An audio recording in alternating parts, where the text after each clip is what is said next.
Good afternoon, Africa. You are once again welcome to this edition of The Debate. Remember, this is a program for justice. It is a program for law, politics, economy, social, educative, and why not political issues. On today's edition, we are going to be focusing on why violence often erupts when elections are being announced in Africa.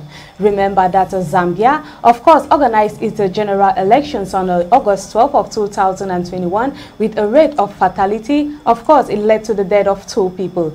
This has changed the trend because Zambia is noted to be one of the most peaceful democracies in Africa. But what has happened that it has decided to follow the trend in violence before elections are being held in this country. Ladies and gentlemen, remember that democracy has established itself as the dominant political system in Africa, and as an integral part of the process, multi-party elections have emerged as the most legitimate route to political office. Yet, recent years, violence has increased in such elections. What justifies this change?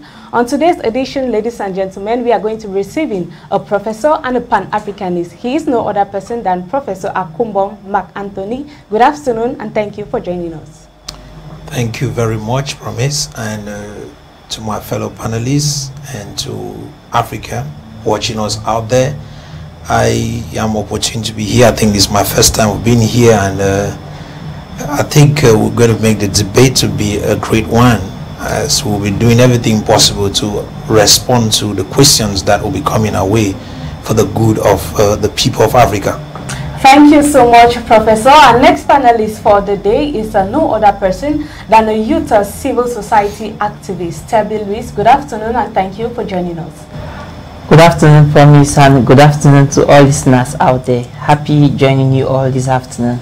The pleasure is ours, and of course we are here to debate on, of course, why violence often erupts when elections are being announced in Africa. We are taking a recent example of Zambia, which held its general elections on August 12th of 2021 with a fatality rate. We also record the incident of 2015 in Zambia, though no fatalities were recorded, but also this is beginning to change the trend.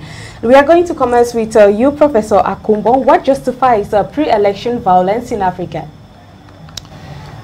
To begin with, the first thing we need to understand about Africa is that we are a people who are struggling to re-identify ourselves because Africans have lost their identity. And at the present moment as we are talking, the whole idea of democracy is an invention from the West, meant purposely to disorient Africans and keep them in a place where they will never be able to know who they truly are.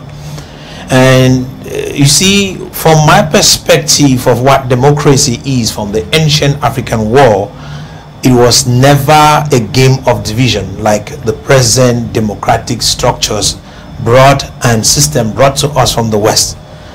When you see Africans fighting one another when it comes to pre-election preparations, it is simply because of this idea. Why am I pointing that? Democracy, I don't know, I should call it demon going on crazy or demon crazy, whatsoever, is a terrible kind of system which was actually constructed, meant for the West. But when they were coming to Africa, they had to impose it on Africans. Africans are a people who believe in social gatherings. They love to live together. The African man, if you want to go deep into history, is a person who does not believe that he is supposed to be divided when it comes to leadership. The leadership of a country, of a kingdom, is meant to be in the hands of some particular individuals, and the rest follow. But you see, today we are held bound with a situation where we need to maybe 4, 5, 6, 7 years go to the polls to choose who should lead us, which is not a system that is so used to. The Africans are so used to. They are not used to such a system. And for the past 60 years, that has been imposed on us. The people are struggling to fit in. And so, though it is supposed to be a game of ideas, the African man believes so much in the fact, in anything he's doing. And so if he is supposed to do it and it just remain ideas, it means a lie. And so at times they take it literally, they go beyond the dimension of ideas and it becomes an issue of life and death. And so you see people going out on the streets to pick up arms, to pick stones, and they get to the state where they even kill one another. But that is not an African habit. That is not an attitude that an African man should put on. That is to tell you we have been brainwashed to believe in things that do not help us. So you're quite saying that we are blaming third parties like colonial masters for pre-electoral violence? It is not blaming. It is, you live what you had been programmed to live. I will tell you something. I have done a little bit of psychology to get to understand some stuff, and I want to tell you how a child is transformed to live in a community. When you give birth to a child between the age of 0 till the age of 7, the child learns through a method called hypnosis. And this method of hypnosis, of learning, is the child just, information is actually downloaded, or might be used the word uploaded, into his subconscious mind through what he sees, through what people are doing. He's just copying it. That is the way information gets. So when he sees the things that you are doing, the thing is getting into his subconscious mind. And after that period of 7 years, the next process of learning goes with repetition. You are told what to do and you repeat it. As you keep repeating it, it becomes a habit. So what happens? From the very first few years of your life, you have been programmed in a way you will live in the future. That goes for everything. And so you see a child grow and become something you do not expect. You say this child is this. No, it is what the child learns while he was still a baby. And so he lives to produce it. But that is the same thing that a white man came and did to us in Africa.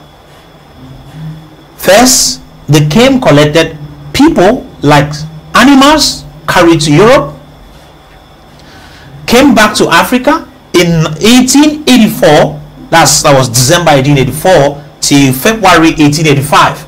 They sat in Berlin in a conference where they divided Africa like a loaf of bread among themselves without any African involved. Then came back, sat here in the name of colonization, were busy putting ideas into the minds of people, set up school structures which were meant to actually brainwash Africans and make them not to believe in themselves, create a state of hatred within their souls. And so today, if you see an African living what he is living, is because of the long process. This is over 200 years of formatting. Thank you so much. And so generation after generation, we have to live what had been transferred to us. So we are not living anything more than that. Thank you. We are going to be coming back to you. Okay. Let's have our next panelist of the day, Mr. Tebi Luis. We talk about pre-electoral violence in Africa, and just like Professor Akuhmbom was saying, that what justifies the change, the blame is partly put, or of course, he said it is. We are not blaming it on colonial masters. What is your opinion about it? Are other third parties involved in the reasons why pre-electoral violence often erupt in Africa? Well, before coming to your question, I'd like to explain some highlights related to the concept we are discussing about today, electoral violence. It has to do with all forms of organized acts or threats that affect different parties in the electoral process psychologically, physically, emotionally, or in other spheres. And like my fellow panelist was saying, it's not about a blame game, because as far as the process is concerned, all parties have their portion of blame. We should not look at political violence as a blame game where this party is saying I'm not involved, or that party is taking more blame than the other. So what justifies this pre-electoral violence actually? There are many causes to pre-electoral violence. The first, like Prof was talking about, is the nature Africans inherited from their forefathers. The truth is that politics and democracy itself is not an African man's culture. Being a borrowed concept, we are still struggling to understand the game itself before struggling to align by the rules of the game. And seeing violence as the last alternative to politics in Africa, it's greatly playing on the mindset of different stakeholders in the electoral process. That's a major cause. Another cause is weak institutions that African governments have. Resolution 2250 of the UN Security Council mandates young people to participate in peace-building processes. SDG 16 talks of peace, justice, and strong institutions. These are new concepts that African governments are grappling with and struggling to build. We have more of strong leaders as individuals than strong institutions, and have excluded young people in the decision-making process and policy-making process. As a result, youths who are vulnerable to cause for political violence are left with the last alternative of accepting some of these calls and aligning with them. That's one of the causes. But we are also going to note that violence should not be the last alternative for you to take up in trying to gain or in trying to win a situation or in trying to prove a point. Well, politics is a game of interest, and the main political actors have as main objective to take over power and exercise it to achieve their political will or political goal. And if violence has worked in some cases in making some of these parties attain their goals, being the last alternative, political actors tend to switch to it than respecting the process because of many factors that we shall understand in the course of the debate. Thank you so much, Tebi. Luis, we are coming back to you, Professor Akuhmbom. According to Professor Lumumba, pre-election violence often emerges because the political parties often nurse the idea of winning the ballot and nothing more when they go in for the elections. How true is this according to you? That is his viewpoint, and it stands valid based on maybe the philosophical background from which he's talking.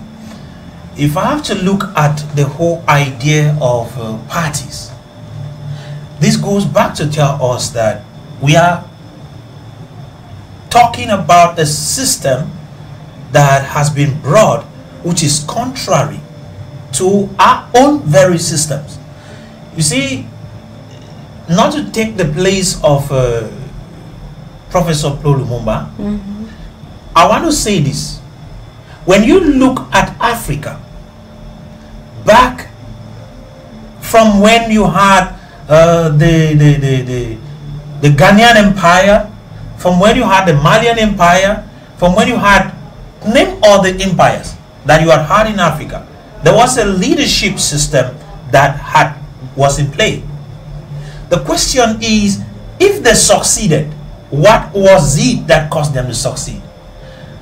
If they failed, what was it that caused them to fail? But I know they never failed because they were dismantled by invaders. It never failed. They believed in kingdoms. They believed in democracy. There's an African democracy. Don't forget that. There's an African system of leadership that was in existence, where individuals are given, in fact, for us to have a leader, there are some elders who have to be able to determine who sits in that throne or who does not. But look at it, with the idea of democracy, multipartisan was brought in. What is multipartisan? It's a way to divide people. So you sow a seed of division amidst the people, and you plant this idea in their minds that it is the ballot box that counts. It's not the next generation that counts. And so that is why politicians always think of the next election But true leaders think of the next generation. When you see a people who had been raised in this Western ideology of democracy, they always think of what they can get and not what they can give. And as a result of that, we live in a community which is being ramshackled by individuals who call themselves politicians. We have greedy people who have taken upon them the audacity to spoil and bring down our community, but they will tell you they are there to help the community grow. So every time people go to the ballot box, they are going there for greed. They are not actually going there because they want to help our nation. So you made mention of talking about multi-party politics. That means on multi-party politics, it's quite one of the causes of pre-electoral violence. Since yes, it is. I am simply making you to understand that. Let's count it clear. You can't be talking, because I don't want you to just limit it to the, okay, it is multi-partisan. I'm telling you that it has a source, and the origin of that particular ideology was meant, in fact, it had a plan. The plan was to make us look like animals. And so they will tell you you need to create this and that party so that you can stand. Why is it that today the Great Britain does not have multi-party?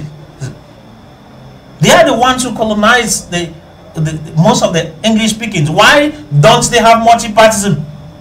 Why is it that they have a kingdom? You go to Spain. Spain is a kingdom. Belgium is a kingdom. We still have kingdoms in Europe. But they come to Africa, they tell us, no, you need to stop all this and give power to. That is a way to tell you they have a bad intention about us. So they push ideas that will cause us to act like animals. And so we come and say, okay, multipartisan, we create a system where we start fighting one another every day. And as I said earlier, the African man does not believe in ideology alone. His ideas are real. So anything he's engaging himself in, he goes in for it. And so that is life or death. So thank you so much, Professor Akuhmbom. We also know that Africans are people who, according to Brathon in 1984, in his book titled African Elections Preview, he stated that Africans are people who believe in promises. Africans are people who believe in promises, and that is the reason why there are more political parties than there are more leaders. Africans don't believe in promises. That is thought is wrong. Africans believe in realities, in actions. They believe in sin. That's why if you tell an African something he does not see, he's not convinced. I don't know from where he was speaking, but before 1980s, we never had multipartisan in Africa. And so I don't know where he's coming from. We had single parties. And those single parties were well-to-do than the multi-partism that we have right now. Of course, and Brathon in his book also stated that if the colonial masters were able to, during slavery, if they were able to give us a bad education, bad political system, what makes us think that they are going to give us the best religion? So that is exactly to say that maybe everything that came from the colonial masters was wrong. Yes, I can buy that idea. Everything that came from the European world was meant to make Africa remain in a state where they will keep getting from them. You understand that? They want Africa to remain in a state where they can, at every moment when they step into Africa, they can collect what you have. So they cause you to be slaves even in your home. So as you are sitting here, you are thinking only of the Europe. If they ask most of you here, oh, do you want to go out? All of you go make passports. All of you rush for visas to go to France, to go to America, to go to all those places. Why? Because that's the way you have been made to understand. You have been groomed to see the West as the only place that is heaven. And you fail to see the paradise in which you live in here in Africa. So, We don't believe in ourselves because that's how we're educated. Thank you so much, Professor. And also that's the reason why so many youth are relying on their government, and if the government is not doing anything to help them, they prefer to take the debt trap. And last week we were talking about clandestine travels, which has also killed a lot of not only Cameroonians but Africans in general. And if the government is not willing to help these Africans, they prefer that they go out there in search for greener pastures than stay in their country to make it greener. So it's taking us to African studies have also revealed that election violence often have a negative turnout as Africans drift away from path taken in a ballot, but also different approaches to electoral violence and participation might bring the opposite. According to you, what approaches can best draw more voters to the polls despite pre-electoral violence? To be able to draw more voters to the poll, there is the need to promote a shift of mind as far as youth mentality is concerned. There is the need to build strong institutions that are credible, trustworthy, and are able to deliver as expected. There is the need to promote pure separation of power. I'm talking between the executive, the legislative, and the judiciary, permitting each party to play their role as expected. There is the need to make electorates believe in the electoral process, knowing fully well that their votes count and they can influence the overall results. There is the need to reduce all electoral malpractices, be it from electoral fraud, thievery of electoral results, pre-preparation of results, stealing of electoral ballot boxes, amongst others. There is the need to reduce all forms of electoral violence or pre-electoral violence, be it physically, emotionally, or psychologically. Aspects like assassination of political opponents before elections should be reduced as much as possible. Arson attacks should be reduced. Looting and kidnapping of political opponents needs to be reduced. Please permit me cut you short. You're talking about reducing the assassination of opposition parties. How can that be done? By making the process very, very credible, making the surface level for everybody, and making sure that security is #1 priority of the state as expected of them.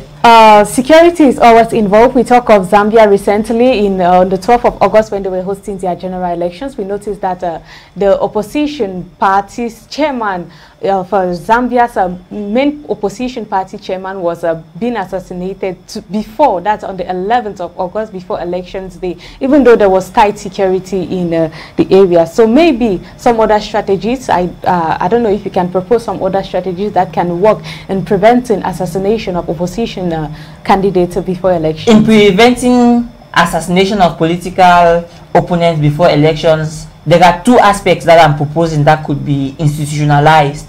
The powers of the incumbent should be reduced as far as the constitution is concerned to its best minimum, because when the incumbent still has political power over the executive and judiciary arms, it's a witness to security instability as far as opponents are concerned. And then there are aspects of promoting political education and peace education in our curriculum. If we can enshrine these aspects of critical thinking and conscientizing citizens from their young ages, when they become older, they will align by the rules of the game and they will become better citizens. There are also aspects. Professor's idea of it all begins rather with our education from childhood. The greatest problem we have in Africa has to do with the type of education we are receiving and the type of religion we inherited from the Western world. Thank you so much, Mr. Luis. Back to you, Professor. We know that Africa, it has been over 3 decades of multi-party elections in Africa, with some reference of multi-candidate presidential elections in more than 46 African countries. According to critics, when presidents or leaders, we will term them leaders, are not able to control a situation, they do amendments of constitutions in order to protect their stay in power. Do you buy this assertion? That is why I said earlier that we have a problem of greedy individuals who are in the whole issue of politics. And if you notice these greedy people, they are all those who have actually created by the Western world itself. Most of them are individuals that were trained in Europe. They were brought up with that mindset, and they are not coming into power because they want to help the African man. They are coming into power because they want to help their European counterparts and leaders. So what motivates them to change the constitution? For example, I'll quote you the situation of Idris Tebi in Chad. We are talking, he's of late at the moment. Actually, I remember when he actually had an interview with Franz Venkat, and he was playing, he made it on air. He said he did not want to run for elections, but he was shocked that he received a call from France telling him he has to remain. And they went ahead to change the constitution of his country without his opinion. So France single-handedly changed the constitution of Chad. So this is to say that even though some African countries have had their independence, they are not being no, they are not independent. They are not independent. They have not yet had independence. You can't claim that you have independence when you do not have economic independence. Political independence must be along with economic independence. But we African nations practically depend on Europeans. I want to look at the 14 French colonies that you have. We'll call them, you might want to call them nations today, but they are still colonies. France literally dictates to them. In what sense? The money that you use in Cameroon is called France CFA, when France itself does not use the francs. France is using the euro. So you use a money that they determine. And what is the CFA? The CFA is talking of the colony of French what? So it's still, you pass still colonies. That CFA is telling you that you are still a colony.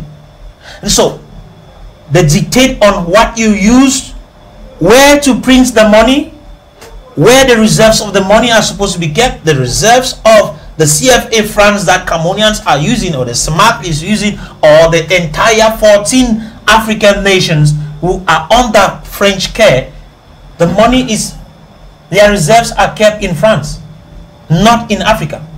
And so you don't have control over your own money. And when you need money, you want to go borrow, they take your reserves and give you for an interest. And so tell me, are you people really independent? No, they are not independent. And that is why most of these leaders, they are puppets. They are not leaders. Let me call it misleaders. They are puppets. They sit there for the sake of sitting so that France can have a free ride. And that is why anytime any individual who has an objective mind wants to rise up, France makes sure the person is dead. You remember Thomas Sankara in 1987? He was killed because he showed up himself like a distinguished individual. He came, changed the name of his country, decided to abandon what was used as the name for his country, the money they were using. What happened? He was killed. What about Touré in Mali? The first president of Mali decided to print their own money. What happened? He was killed. What about Benin?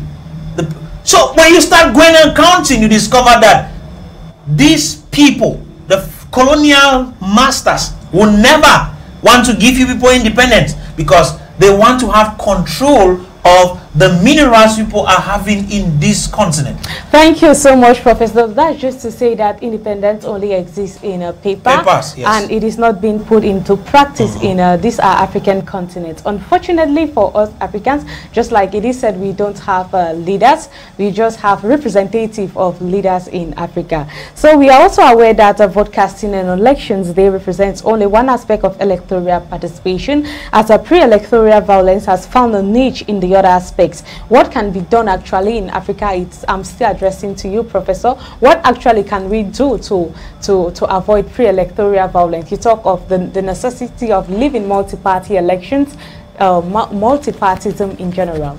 Yes, I love that. The first thing, if we have to be able to come out of this mess in which we find ourselves right now, we must drop the whole idea of multipartism. We should have one party, like it was before. And this one party is not elections.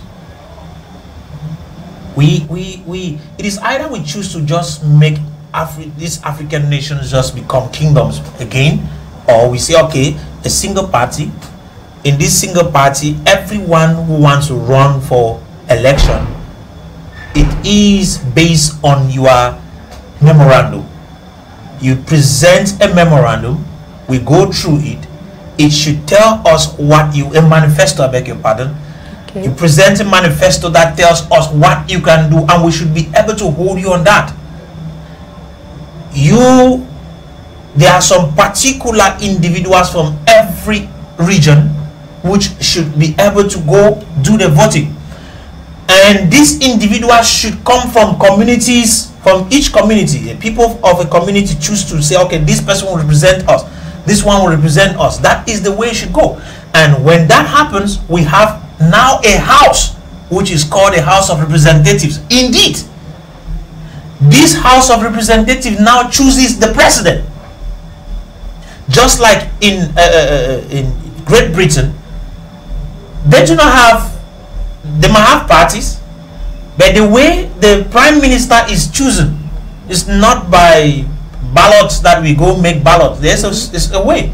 And so with that, at the end of the day, we will have somebody who will be working for the people. And then we must be able to institutionalize this in a way where an individual will not have power above it. Because the problem we have now in Africa is the whole idea where individuals have more power than institutions. And so they take away the institutions and make it their personal property. Like you have a case in Cameroon where an individual has been ruling for 40 years without being able to give anything to Africans. Like you just mentioned how young Africans are running through the bush. Some of them are taking the hard way to die in seas, and some are dying in the desert. Why? Because they have a misleader, somebody who is not giving to the community. We might want to also say, okay, we understand his plight, because as he is sitting there, he's controlled by France. He does not have a say of his own. And so at the end of the day, we are in between the deep Red Sea and, you want to say, a burning desert itself. And so we do not know how to come out, but if we have to come out, then I want to say this: African leaders generally must agree to come together, create a strong African Union which will be able to stand against any European or foreign invasion. It should not be a matter of individuals rising, because when individuals rise, they'll kill them. Of course. And so when we have the entire body strong enough, we can run our affairs in Africa the way we want. We will not have a problem of leadership, because I don't think that an African want to fight the fawn of his village to take the place of his fawn. Thank you so much, Professor. Of course. So let me just round up on that. Thank you. You see, a fawn sits in his palace. It is hereditary, right? We already know that. So I will not come to fight him to take it. I already know that I'm just a citizen of that kingdom. The same thing can run for the entire nation. We don't need to say, okay, this person will be coming to climb to, and even if we want to be rotating it, it should be rotating based on some structures we have set up. Not as if one person will just come take the whole thing and say it is mine. then it becomes his property, where if you just venture around it, you are going to prison. It's wrong. Thank you so much, Professor. I'll turn over to you, Mr. Luis. Talking about the idea of wiping out multipartism in Africa, do you think it is a valid route for wiping out pre-electoral violence as well? I think it is a credible point.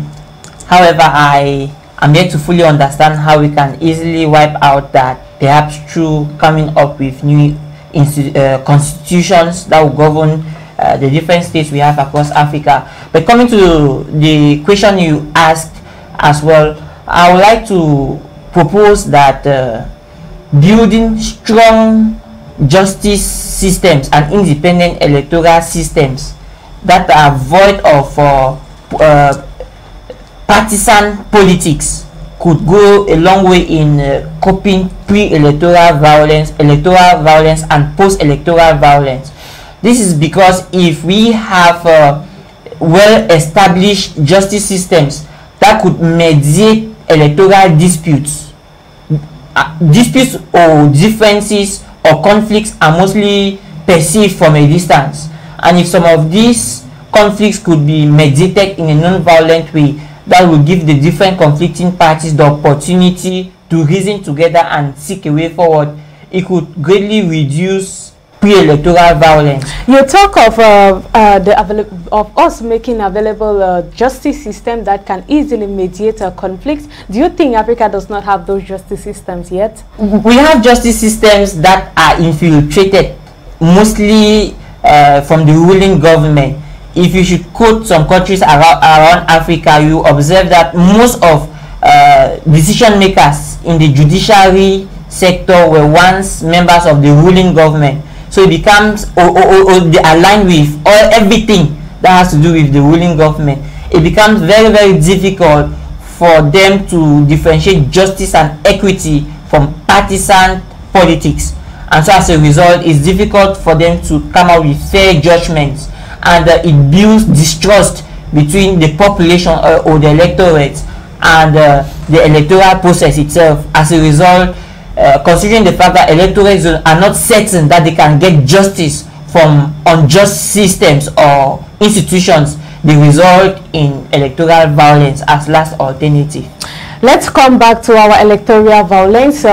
We mentioned that electoral violence often kick off when the youth or, of course, citizens of a particular country are tired or they have lost confidence in the person in power, in the political party, of course, that is hosting their leader in power, and they decide to try a new political system or a new political party. Can we say that when they lose confidence in this political party that is leading them, can it also lead to them to try new political parties and going in to vote for other political parties to take over leadership? Certainly, when we lack trust in the present manifesto of the incumbent political party in power, it's but certain that the desire for new leaders, the desire for a change in power becomes inevitable, and as a result, hoping in an electoral system that has already been pre-programmed to maintain the incumbent in power becomes a nightmare to many ambitious young people across the continent. It gives them as last alternative the opportunity to result in violence or other alternatives like traveling out, which is an aspect of brain drain. Permit me say this in clear terms. We are having a second scramble for Africa. If you look at the African continent as it is for the moment, you clearly see the hands of France over some states. You see, let's say, Britain over some states. You see maybe Portugal over some states having a stronger grip. You see China struggling to force their presence across Africa. You see these countries organizing, let's say, China African Summit, Spain African Summit, small tiny countries in Europe struggling to impose their economic policy across Africa. And in so doing, I keep meditating from time to time, wondering how Africa will look like in the next 100 years if young people do not get up and take Africa back to the predetermined destiny our forefathers and ancestors had for us in the time past. If young people are given the opportunity to get up, what means are they getting up? Are they trying to use in taking Africa back to its roots? It's our right to make our states and our continent the way our forefathers and our ideologies want them to become. In fact, this life has three parts: the past, which is our base; the present, which is our capital; and the future, which is our expectation. If we come up with clear goals of our own on the type of political systems we want and how we want to go about it, be it in a non-violent way or through non-violent actions, we can certainly resist infiltration from imperialist tendencies or from foreign nations, and build the systems we want, the way we want, how we want it, and make it work for us the way we best expect. Thank you so much, Mr. Luis. We know that since the 1990s, violence has been significant in African elections. Of the several hundreds of competitive legislative and presidential elections that have been held in Africa, over 25% of them are always violent. We take an example of Nigeria, Togo, Cameroon, and of course Zambia in 2016, with a repetition last week with vivid examples. Is there a direct link between this violence and electoral malpractice, according to you, Professor? Sorry, I didn't get that. I was talking about the link between electoral malpractice and pre-electoral violence. You see, we keep going around the same thing over and over and saying the same thing. You see, if we have to look at this, I would not want to look at the fruits. I always like going back to the roots. Those fruits you see have somewhere from where they are actually formulated. They come from the roots. So if you are going to see violence, let me go back to the 90s. Well, at least I was practically there, and in Cameroon here in 1990, when the first multipartisan was to come back, was a war when the first party was created, which is SDF. People died.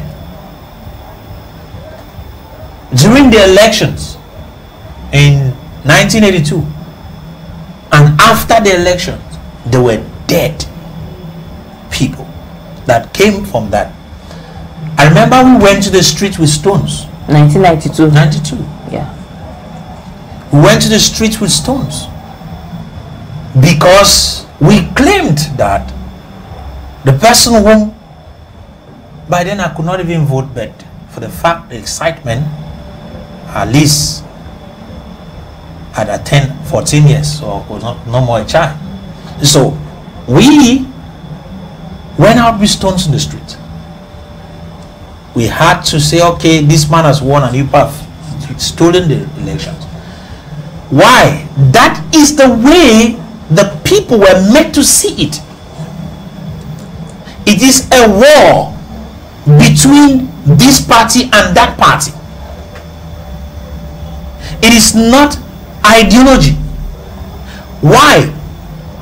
Power.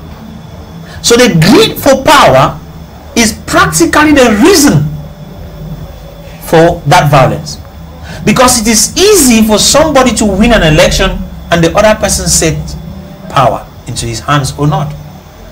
Okay, it just happened in Zambia that after elections the opposition won and the incumbent had nothing to do, but he conceded and passed a call and things went okay. If it wasn't a French-speaking African country, it would not be like that. It would have happened like it happened in 2010 in Ivory Coast, before Gbagbo was carried to France, to The Hague. It would have happened like it happened here some years back, 2018, where after that people had to start doing hold-ups, went to the streets to march, and being cracked down on. It would have happened like it will happen in every other French-speaking country. So, when you see violence, it is because of the greed for power. It's greed for power that provokes that. It is not just because we have balanced it on the colonial ideology, but there is something that is also attached to it. Why are we so concentrated on the French-speaking African countries? Why is there much violence in the French-speaking countries before and after elections? It is because the person who is vying to sit on that seat,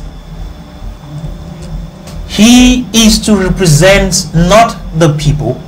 They're supposed to stand for France. And if you are somebody who should stand for the people, you will not have it easily.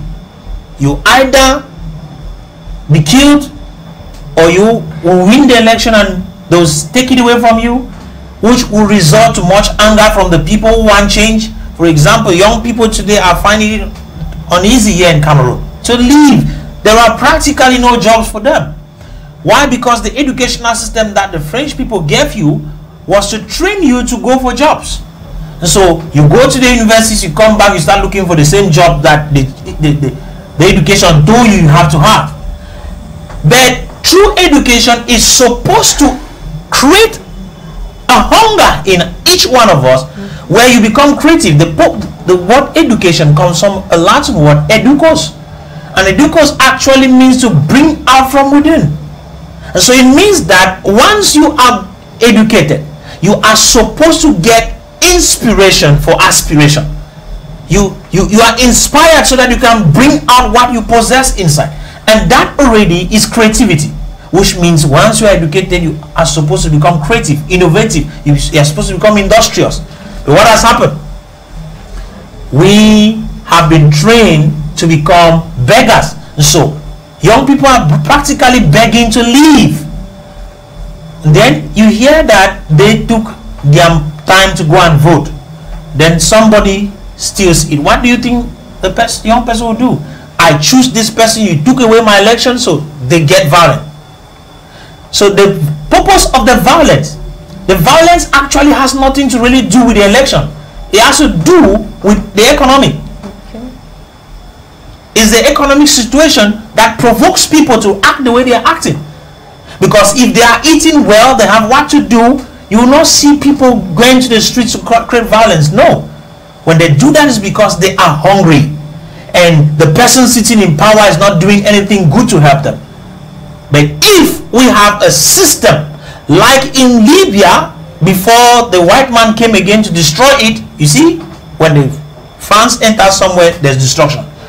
Before France came to Libya, the Libyan president had established a system where if you as a young man, you get married, he gives you money to begin your life. You put to bed, they give you money to take care of that child. They give you land. So, do you know that practically Libyans were living better than Europeans in Libya? Do you know that before the French president ever had, I mean, we're talking the former president, what is his name? Sarkozy. Before Sarkozy won election, it was the Libyan president who gave him money. Even Obama. But those are the same people who came back because they don't want that they should say an African gave them money and kill him. So look at it. Anytime you people want to excel, they come in to crack down on you so that your economic situation should be rough. Go back to Libya today. You would not like to live in Libya. Libyans have started enslaving fellow Africans because they are hungry. So that is the reason. Economic. When the economic situation of a country is unstable, there will be violence. So we might want to put it on politics, but politics is just a means through which it happens. Thank you so much, Professor. Thank you so much. And it's going to be taking us back to you, Mr. Luis. Your professor talked about when French get into a country, there's violence that often erupts. Can we link it back to the Cameroonian context where Anglophone Cameroonians are trying to find their way to get separated from French speaking because they don't want French to be their colonial master, or they want to, of course, express their way of living. They want to express the British way of living. Anglophone Cameroonians are fighting against historic and constitutional injustice, against their identity as Anglophones. That's what they are fighting against, and they have resolved in a struggle for identity, a struggle to bring back a state they once believed in. It's a bit different from the electoral violence we are talking about. However, the strong grip of France over Cameroon itself as a French colony before now has really slowed the decision-making process across Anglophone Cameroon. So as a result, youths who are thirsty for change, thirsty for economic growth, thirsty for to safeguard their identity, tasty to keep an identity for their children yet unborn, tasty to build a legacy of their own, have resulted in violence. Thank you so much, Tebi. Let's talk about bilateral cooperation between African countries and European. Like we talk about Cameroon and France bilateral cooperation. If this cooperation is wiped out, do we think that it's going to have a positive effect? The exploitation tendencies used. We are talking about bilateral cooperation. Bilateral cooperation between Cameroon and France, for instance, is purely exploitative. It's not at the benefit of Cameroonians. It is not a win-win game as projected on a theoretical basis. Thank you so much, Luis. Sorry for cutting you short, but we are running out of time. According to you, Professor, maybe you just conclude in some few minutes talking about bilateral cooperation between African countries and let me not term them their colonial masters, but other European countries. Do you think that if this cooperation is wiped out, it's going to have a positive impact on African countries? You see, you are asking the answer, not the question. It is necessary that if Africa is supposed to move ahead, we should cut links with European countries. When I say cut links, I am not saying that we should not have relationship. But anything that has to do with economic relationship should be cut at the moment. Then we establish ourselves. Then at that moment we could now begin a win-win relationship. Because what we have right now, which is called bilateral relationship, is a win-lose relationship where we give everything but we get nothing. Thank you so much, Professor. Thank you. We're running out of time. So, Tebi, can we say that African leaders are not putting in any effort in wiping out pre-electoral violence? Can you just conclude in some few seconds? African leaders are putting in minor efforts in wiping out. However, their hands are tied, like some will say. So they are helpless in the process. Thank you so much. Professor Akuhmbom already answered this question in his analysis. Ladies and gentlemen, we also know that when laws are not respected by the creators and it demands that it be respected by others, it provides a certain level of discrimination. We live in a context where people love to be flattered, as according to Bratton, once more, the mindset we have has led us to create more political parties than develop or fulfill the promises we made. It has been, of course, 15 minutes of justice, politics, and of course, it has been the debate. We had two panelists, Professor Akuhmbom. Thank you so much for telling our viewers the truth and nothing else. It's my pleasure. Thank you so much. To you, Tebi, it has been a pleasure hosting you on the studios of Goflet Afrique Television. All right, hope to be with you again. Dear televiewers, it is the end of the debate. Thank you so much for staying tuned, and remember that next edition comes up same time next Friday. Stay tuned and have a blessed weekend.